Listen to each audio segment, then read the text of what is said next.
Hi, this is Bob with Gibbs RV, and today we're looking at a 2011 Wildcat from Forest River.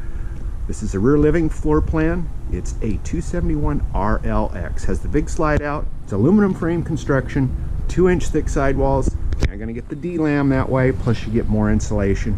Has the fiberglass cap on the front to protect it for years to come. As you can see down the side of this one, graphics are really good shape. I mean, there's a little checking up there on that kind of silver tan colored one. For the most part, they look pretty good given it's a 2011. Big awning. We have basement storage. See, even the doors are 1 inch thick. And your plumbing's all inside here, so it does share some of the compartment heat, and that's going to keep it from freeze-ups during cold weather. Alloy wheels, outside speakers, tinted glass, even a spot here to put a garbage pail, and I'll show you why when we go inside. Radial entry door, we like those because they don't leak. There's the Aluma structure, vacuum bonded.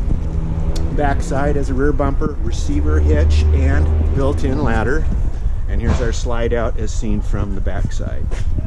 Let's take a look at the interior. You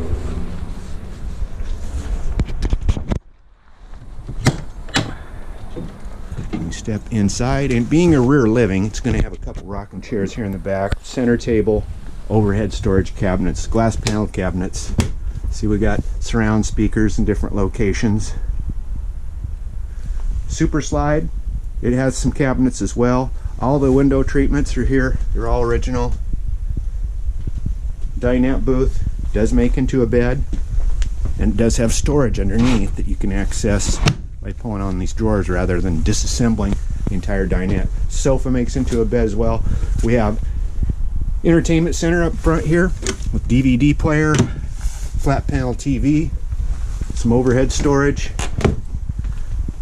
Here's the impressive pantry storage. Overhead storage. There's also a Dinette refrigerator freezer, 3-burner stove, oven underneath, microwave over the top. Dual basin sink, and remember that garbage pail storage? Put her down there, your table straps, cleanup's a breeze. Array of drawers here. We step up, passenger compartment, shower stall with skylight over the top, sink, vanity mirror, queen size bed with feels like a memory foam mattress. See, there's reading lights, mirrors on the wardrobes, plus overhead storage, and a fantastic fan. Of course, it has AC that's ducted. Another flat panel TV up here in the bedroom, plus some more wardrobe storage, and a water closet, foot flush toilet with a power exhaust fan overhead. It's here at Gibbs, it's on sale. This 2011 Wildcat from Forest River. See us on the web at www.gibbsrv.com. That's GIBSRV.com in Coos Bay.